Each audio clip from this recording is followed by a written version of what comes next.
এগৰাকী মহিলা আছিল। তেওঁৰ বয়স আছিল 60 বছৰ। তেওঁ এখন চৰকাৰী স্কুলৰ এগৰাকী অৱসৰপ্ৰাপ্ত শিক্ষয়িত্ৰী আছিল। তেওঁৰ কেইটামান ঘৰ ভাড়ালৈও দিছিল আৰু তাৰ পৰাও তেওঁ পইচা পাতি পাইছিল। তেওঁ পেঞ্চনো পাইছিল আৰু ভাড়াও পাইছিল। মুঠতে তেওঁৰ পইচা পাতিৰ কোনো অভাৱ নাছিল। তেওঁ এটা সুন্দৰ জীৱন যাপন কৰি আছিল। কিন্তু এদিন সেই অৱসৰপ্ৰাপ্ত মহিলাগৰাকীৰ লগত এনে এটা ঘটনা ঘটে যিটো শুনিলে আপুনি হয়তো বিশ্বাস কৰিবলৈ টান পাব যে এনেকুৱাও হয়নে। প্ৰকৃততে সেইদিনা শিক্ষয়িত্ৰীগৰাকীৰ লগত কি হৈছিল সম্পূৰ্ণকৈ জানিবলৈ আপুনি ভিডিঅ'টো শেষলৈকে চাব লাগিব। এইটো মহাৰাষ্ট্ৰৰ ঘটনা। মহাৰাষ্ট্ৰৰ চিভিল লাইনত এগৰাকী 60 বছৰীয়া মহিলা বাস কৰে, যাৰ নাম সুনীতা। পৰিয়াল বুলিবলৈ তেওঁৰ মাত্ৰ এটাই ল'ৰা আৰু তেওঁৰ স্বামীৰ কেতিয়াবাই মৃত্যু হয়। সুনীতাৰ ল'ৰাই পত্নীৰ লগত বাংগালুৰুত থাকে আৰু তাতে সি চাকৰি কৰে।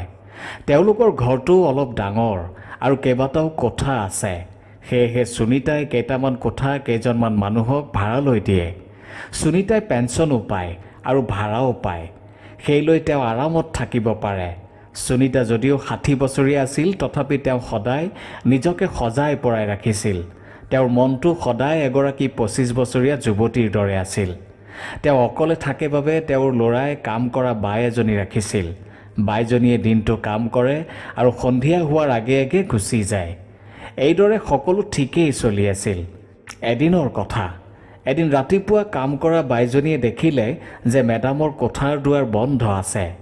আনকালে মেডামে মই অহাৰ আগতেই দুৱাৰ খুলি ৰাখে। আজি যে খোলা নাই, কাৰণটো কি? এই বুলি চিন্তা কৰি কাম কৰা বাইজনীয়ে কলিং বেলটো বজাবলৈ ধৰিলে। কিন্তু ভিতৰৰ পৰা একো মাত বোল তাই শুনা নাছিল। এইবাৰ তাই কলিং বেলটো বজোৱাৰ লগতে দুৱাৰতো ঢকিয়াবলৈ ধৰিলে। তথাপি কোনো সাৰ সুৰ নাই। কিছু সময় পিছত এই কথা গম পাই ওচৰে পাজৰে থকা মানুহে আহিও সুনীতা মেডামৰ কোঠাৰ দুৱাৰখন খুলিবলৈ চেষ্টা কৰে। কিন্তু মেডামে দুৱাৰখন খোলা নাছিল। সেয়েহে কেইজনমান মানুহে দুৱাৰখন ভাঙি কোঠাটোৰ ভিতৰত সোমাই যায়। কাম কৰা বাইজনীয়ে আন কোনোফালে নোযোৱাকৈ চিধা সুনীতা মেডামৰ শোৱনি কোঠালৈ যায়। কোঠাটোত সোমাই বাইজনীয়ে এক আচৰিত ধৰণে চিঞৰ মাৰে। তাই সুনীতা মেডামক বিচনাতে মৃত অৱস্থাত পাই আচৰিত হৈ পৰে। কাম কৰা বাইজনীৰ লগতে ওচৰৰ মানুহকেইজনো সুনীতা মেডামক মৃত অৱস্থাত দেখি আচৰিত হৈ পৰে। লগে লগে ওচৰতে থকা ডক্টৰক খবৰ দিয়া হয় আৰু ডক্টৰে সুনীতা মেডামক চেকআপ কৰি কয় যে ফুড পয়জনিং অৰ্থাৎ খাদ্যৰ বিষক্ৰিয়া হৈ সুনীতা মেডামৰ মৃত্যু হৈছে। লগে লগে তাত উপস্থিত থকা মানুহে সুনীতা মেডামৰ ল'ৰাক সকলো কথা বিৱৰি খবৰ দিয়ে। খবৰ পাই সুনীতা মেডামৰ ল'ৰা বৈভৱে আৰু অলপো দেৰি নকৰি পত্নীক লগত লৈ মহাৰাষ্ট্ৰত তেওঁলোকৰ ঘৰত উপস্থিত হয়। বৈভৱে সম্পূৰ্ণ নীতি নিয়মেৰে মাকৰ অন্তিম সংস্কাৰ কৰে। আন সকলোৱে ভবাৰ দৰে বৈভৱেও সেয়াই ভাবি আছিল যে তাৰ মাকৰ ফুড পয়জনিং হৈয়ে মৃত্যু হৈছে। কিন্তু কোনেও গম পোৱা নাছিল যে প্ৰকৃততে সুনীতা মেডামৰ কেনেকৈ মৃত্যু হৈছিল। সুনীতা মেডামৰ মৃত্যুৰ কাৰণ কি? মৃত্যুৰ পিছত বৈভৱৰ মাকৰ অৰ্থাৎ সুনীতা মেডামৰ কাম কাজ আদি কৰাৰ পিছত বৈভৱ আৰু তাৰ পত্নী প্ৰায় এমাহ ধৰি তাত আছিল। এদিন বৈভৱৰ পত্নীয়ে তাক ক'লে যে বৈভৱ, তুমি এবাৰ মাৰ বেংক একাউণ্টটো চেক কৰিবা নেকি? কাৰণ মায়ে এবাৰ কৈছিল যে তেওঁৰ একাউণ্টত হেনো পইচা পাতি যথেষ্ট আছে, কাৰণ তেওঁ পেঞ্চনো পাইছিল আৰু ঘৰ ভাড়াও পাইছিল। আৰু এটা কথা, পাৰিলে মাৰ বেংক একাউণ্টটো ক্ল'জ কৰিব লাগে। পত্নীৰ কথাত সন্মতি দি বৈভৱে মাকৰ বেংক পাছবুকখন লৈ বেংকলৈ যায়। বেংক পাছবুকখন চেক কৰি মেনেজাৰে ক'লে যে এই একাউণ্টটোততো এটকাও নাই। বেংক মেনেজাৰৰ কথা শুনি বৈভৱে ক'লে, ছাৰ, এইটো মোৰ মাৰ একাউণ্ট। তেওঁ মোক নিজেই কৈছিল যে এই একাউণ্টত তেওঁৰ বহুখিনি পইচা পাতি আছে। আপুনি এবাৰ ভালদৰে চাওকচোন, কিজানি আপুনি অন্য কোনো বেংক একাউণ্ট চেক কৰিছে। তেতিয়া বেংক মেনেজাৰে বৈভৱৰ কথা শুনি পুনৰ বেংক একাউণ্টটো চেক কৰে আৰু কয় যে আপোনাৰ কথা মতে মই পুনৰ ভালকৈ চেক কৰিলোঁ। এয়া চাওক, এই একাউণ্টত এটকাও নাই। বেংক মেনেজাৰৰ কথা শুনি বৈভৱ আচৰিত হৈ পৰে আৰু চিন্তা কৰিবলৈ ধৰে যে মায়ে কোৱা মতেতো মাৰ একাউণ্টত অলপ চলপ নহয় যথেষ্ট পইচা পাতি আছিল। তেন্তে এই পইচাবোৰ মায়ে কাক দিলে বা ক'ত খৰচ কৰিলে?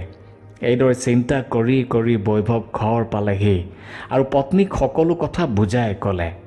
তেতিয়া বৈভৱৰ পত্নীয়ে ক'লে, বৈভৱ, তুমি এটা কাম কৰা, তুমি আকৌ বেংকলৈ যোৱা আৰু মাৰ একাউণ্টৰ পৰা সেই পইচাখিনি কেতিয়া উলিওৱা হৈছিল সেইটো চোৱা, তেতিয়া সকলো ওলাই পৰিব। পত্নীৰ কথামতে বৈভৱে পুনৰ বেংকলৈ যায় আৰু মেনেজাৰজনক সেই পইচাখিনি কেতিয়া উলিওৱা হৈছিল সেই বিষয়ে জনাবলৈ অনুৰোধ কৰে। তেতিয়া বেংক মেনেজাৰে একাউণ্টটোৰ সকলো ট্ৰানজেকশ্যন চাই চিতি এটা তাৰিখ কয়, যিটো তাৰিখত পইচা উলিওৱা হৈছিল। তাৰিখটোৰ কথা জানি বৈভৱ আৰু বেছি চিন্তাত পৰে আৰু আচৰিত হয়, কাৰণ সেই তাৰিখটো তাৰ মাকৰ মৃত্যুৰ 3 দিন আগৰ আছিল। বৈভৱে ভাবিলে যে মোৰ মায়ে মৃত্যুৰ 3 দিন আগত সকলো পইচা কাক দিছিল। তেতিয়া তাৰ মনত এটা প্ৰশ্নৰ উদয় হয় আৰু বেংক মেনেজাৰজনৰ ওচৰলৈ গৈ ক'লে, ছাৰ, মই জানিব বিচাৰিছোঁ যে মাৰ একাউণ্টৰ পইচাখিনি কোনটো ATM-ৰ পৰা উলিওৱা হৈছে আৰু সেই ATM ক'ত আছে। বেংক মেনেজাৰে বৈভৱক অলপ সময় ৰ'বলৈ কৈ সকলো ডিটেইল উলিয়াই দিয়ে। তেতিয়া বৈভৱে গম পালে যে কোনো ব্যক্তিয়ে 3 দিনৰ ভিতৰত মাকৰ একাউণ্টৰ পৰা সকলো পইচা পাতি উলিয়াই নিয়ে। বেংক মেনেজাৰে বৈভৱক সেই ATM-টো ক'ত আছিল অৰ্থাৎ ATM-টোৰ লোকেশ্যনো উলিয়াই দিয়ে। লোকেশ্যন মতে বৈভৱ সেই ATM-টোত উপস্থিত হয় আৰু ATM-ৰ CCTV ফুটেজ চেক কৰে।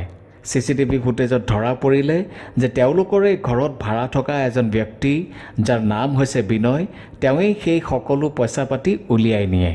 কিন্তু বৈভৱে চিন্তা কৰি পাৰ পোৱা নাছিল যে তেওঁলোকৰ ঘৰতে থকা ভাড়াতীয়াই কেনেকৈ মাকৰ একাউণ্টৰ পৰা পইচা উলিয়াই নিব পাৰে। ঘৰলৈ আহি বৈভৱে এই সকলো কথা তাৰ পত্নীক কয়।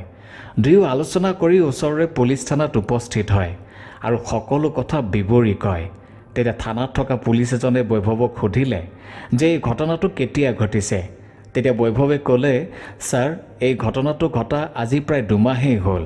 তেতিয়া মই ভাবিছিলোঁ যে মোৰ মাৰ খাদ্যত বিষক্ৰিয়া হৈয়ে মৃত্যু হৈছে আৰু এই ভাবিয়েই মই মাৰ অন্তিম সংস্কাৰ কৰোঁ। কিন্তু মোৰ এতিয়া এনে অনুভৱ হৈছে যে মোৰ মাৰ মৃত্যু সাধাৰণ নহয়, মোৰ মাৰ মৃত্যুৰ আঁৰত কোনোবা নিশ্চয় আছে। বৈভৱে CCTV ফুটেজো পুলিচক প্ৰদান কৰে আৰু বিনয়ৰ বিৰুদ্ধে এটা গোচৰ ৰুজু কৰে। পুলিচে বৈভৱে দিয়া CCTV ফুটেজৰ ভিত্তিতেই বিনয়ক বিচাৰিবলৈ আৰম্ভ কৰে। প্ৰায় 15 দিনৰ অন্তত পুলিচে বিনয় ক'ত আছে সেই স্থানৰ সম্ভেদ উলিয়াবলৈ সক্ষম হয়।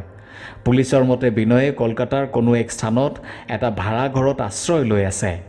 সেইমতে পুলিচে বিনয়ক গ্ৰেপ্তাৰ কৰে।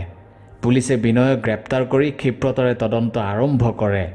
পুলিচৰ সোধা পোছাত বিনয়ে এনেকুৱা কিছুমান কথা ক'লে যি শুনি স্বয়ং পুলিচো আচৰিত হৈ পৰে। এক কথাত পুলিচৰো ভৰিৰ তলৰ পৰা মাটি খহি পৰে। আনকি বৈভৱো আচৰিত হৈ পৰে যে তাৰ মাকেও এনেধৰণৰ কাণ্ড কৰিব পাৰে।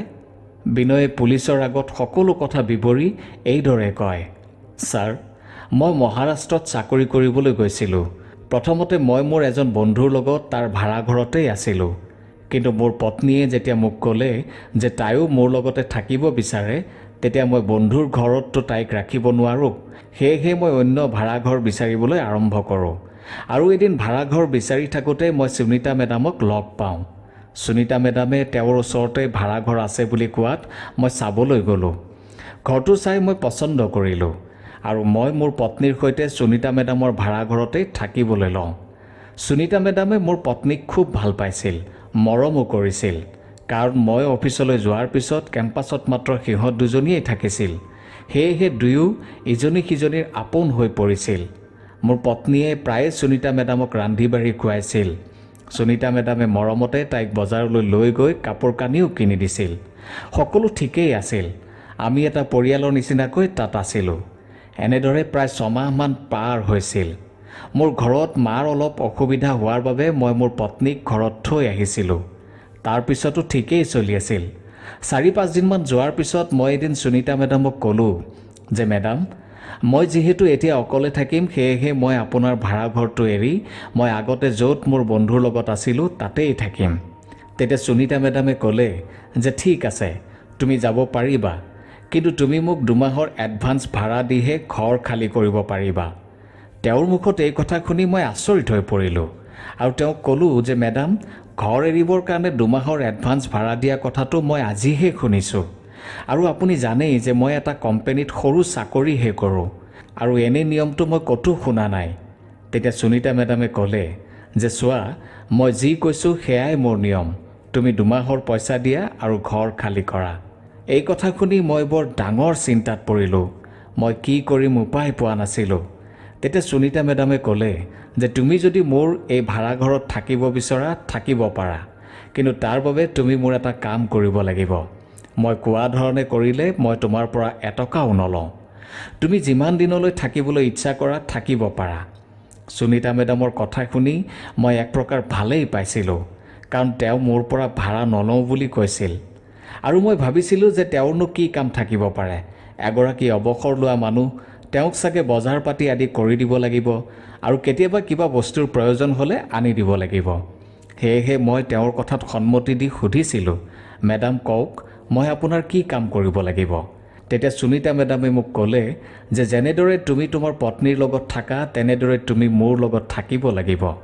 মই মাত্ৰ এয়াই বিচাৰোঁ যে তুমি যাতে মোৰ লগত মোৰ পতিৰ দৰে থাকি মোক সুখ দিয়া।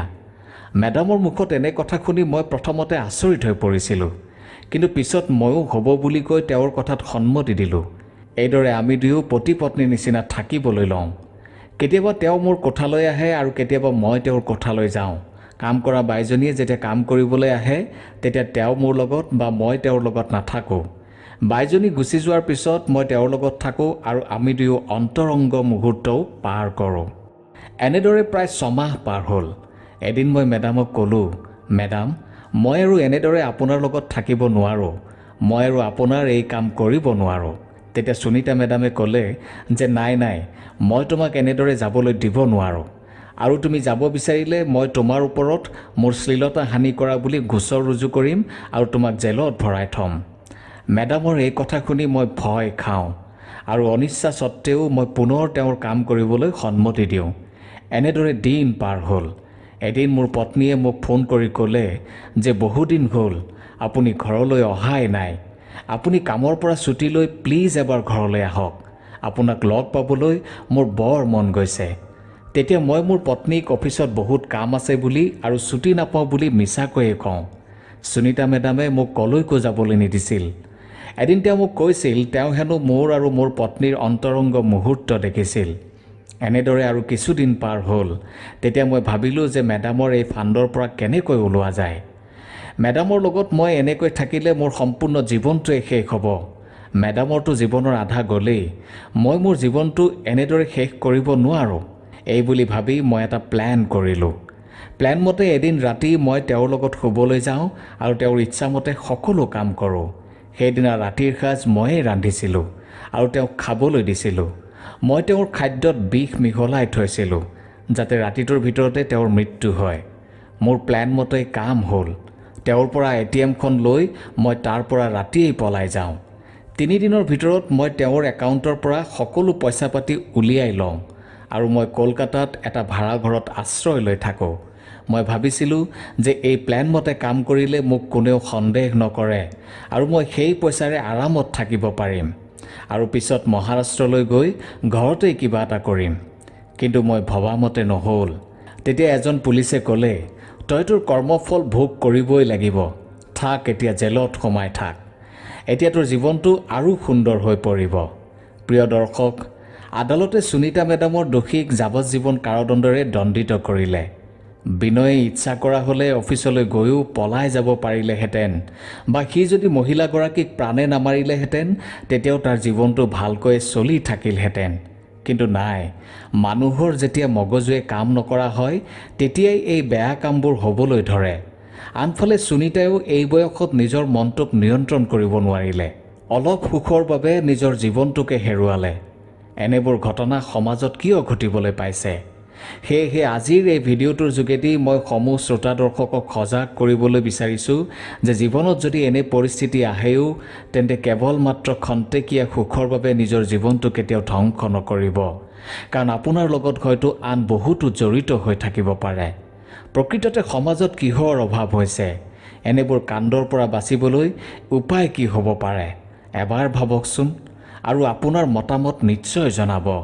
ধন্যবাদ।